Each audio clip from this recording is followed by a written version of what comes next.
મિત્રો, દુનિયામાં કોઈ એક જગ્યાએ લોખંડની પાઇપો સૌથી વધુ બનતી હોય, સમગ્ર વિશ્વનું લોખંડની પાઇપો બનાવવાનું સૌથી મોટું કોઈ એક નગર હોય તો એ ગુજરાતની અંદર ભૂકંપ પછી શરૂ થયેલું કામ એ અંજારની અંદર છે. ભૂકંપ પછી કામ શરૂ થયું અને આજે એ દુનિયાની સૌથી વધારે સ્ટીલ પાઇપ મેન્યુફેક્ચરિંગનું હબ બની ગયું છે. એટલે આપણે કલ્પના કરી શકીએ છીએ કે કેટલી મોટી શક્તિ ગુજરાતમાં છે. આપણે ત્યાં અનેક પ્રકારના માળખાકીય સુવિધાઓની ચર્ચા થતી હોય છે. ઇન્ફ્રાસ્ટ્રક્ચર બાબતમાં ભાર મુકાતો હોય છે, પરંતુ ઘણીવાર એને જે પ્રકારનું સ્ટેટસ મળવું જોઈએ નથી મળતું. તમે એક કારખાનામાં મૂડીરોકાણ કરો તો ભારત સરકારના ચોપડે ચડે છે કે અહીંયા આટલું ઔદ્યોગિક મૂડીરોકાણ થયું, પણ જે માળખાકીય સુવિધાઓને કારણે ઉદ્યોગો આકર્ષાય છે એ માળખાકીય સુવિધાની અંદર તમે હજારો કરોડ રૂપિયા રોકો તો પણ એને ઔદ્યોગિક મૂડીરોકાણનો ભાગ ગણવામાં નથી આવતો. મિત્રો, ગુજરાતમાં જેટલા એમઓયુ થયા છે એની એક મોટી તાકાત એ છે કે ગુજરાતે 40% કરતા વધારે એના એમઓયુ ઇન્ફ્રાસ્ટ્રક્ચર સંબંધમાં છે, માળખાકીય સંબંધોમાં છે. અને મિત્રો, માળખાકીય સંબંધ એવી બાબત હોય છે કે જેમાં તમે 100 રૂપિયા નાખો તો બીજું 1000નું નવા કામનો જન્મ આપતા હો છો. એની સાથે મલ્ટિપલ એક્ટિવિટી વધતી હોય છે અને આ માળખાકીય સુવિધાઓને ગુજરાતે પ્રાધાન્ય આપ્યું છે.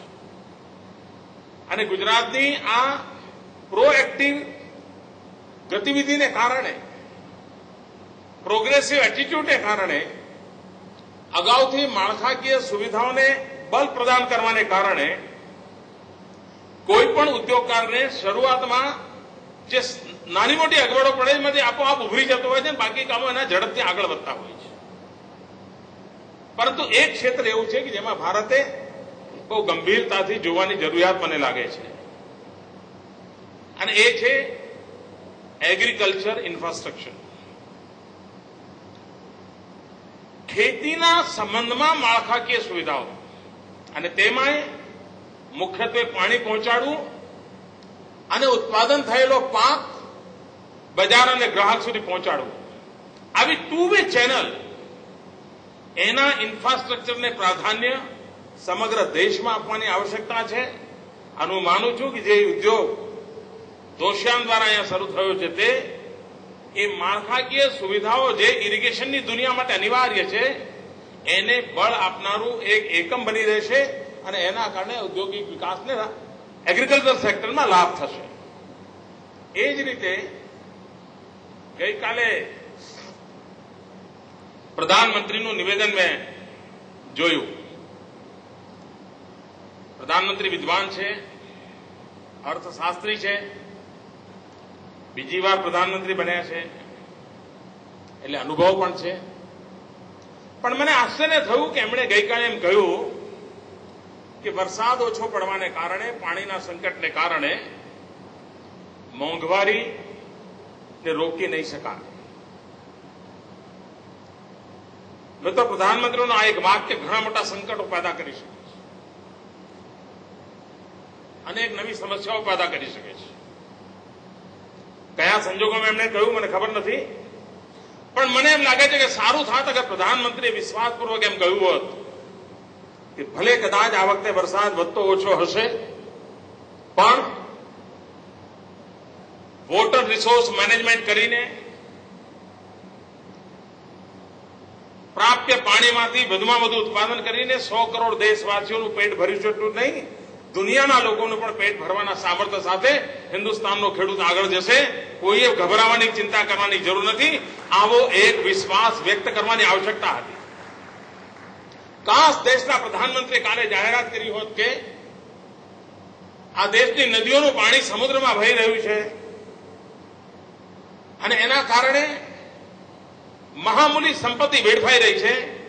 આ દેશની નદીઓને જોડીને નદીઓનું એકીકરણ કરીને ટીપે ટીપું પાણીનો ઉપયોગ રાષ્ટ્રના વિકાસ માટે કરીશું, સામાન્ય માનવીની આવશ્યકતા માટે કરીશું અને હિન્દુસ્તાનની આવતી કાલને ઉજ્જવળ કરવા માટે કરીશું, આવો એક સંકલ્પ ઘોષિત કર્યો હોત તો મને વિશ્વાસ છે કે દેશમાં આજે વરસાદના કારણે તકલીફનું વાતાવરણ જે ઉભું થયું છે એ આફતને પણ અવસરમાં પલટવા માટે દેશ આખો આજના સમયે પ્રધાનમંત્રીની વાતને ઉપાડી લે અને દેશ નાના મોટા વિવાદોને પર મૂકીને પાણીનો ઉપયોગ કરવા માટે એક મન બનાવે.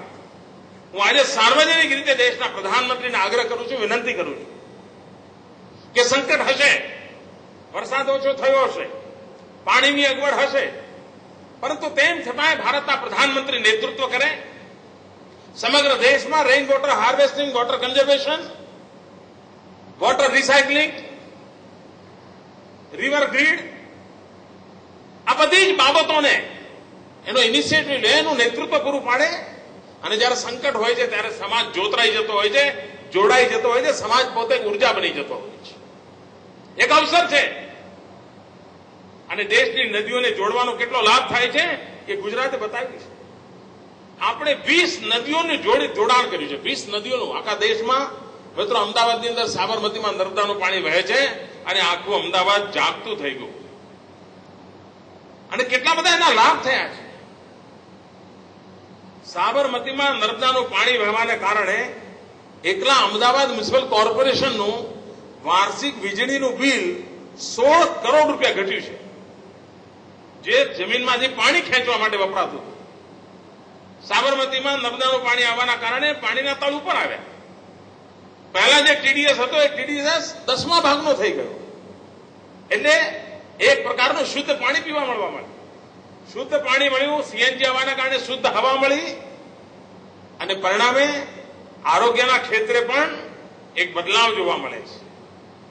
તો મિત્રો, આ મૂળભૂત બાબતો છે. એ મૂળભૂત બાબતો પર ધ્યાન આપવાનો પ્રયાસ, અને હું માનું છું કે આ સમય છે, આ સમયનો લાભ લઈને દેશના પ્રધાનમંત્રી નદીઓના એકીકરણની વાતને આગળ લઈ જાય. આપણું સપનું છે દમણ, જે લોકો દક્ષિણ તરફ ક્યારેક જતા હશે, બાય રોડ તો જોતા હશે, કેટલી સમુદ્રની જેમ વહેતી નદી છે અને દરિયાને મળવા માટે દોડ દોડ જતી હોય છે. શા માટે દમણનું પાણી સાબરમતી સુધી શું કરવા ન લાવાય? અને એકવાર દમણનું પાણી સાબરમતી સુધી લાવીએ તો એ પાણી સોમનાથ, વેરાવળ, ચોરવાડ, ચોટીલા સુધી પહોંચાડવું મુશ્કેલ કામ નથી મિત્રો. એટલી સરળતા છે.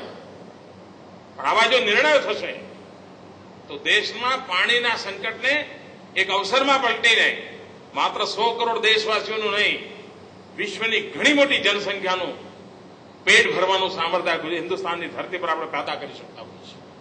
અને એના માટેની આવશ્યક સુવિધા ઉભી કરવી,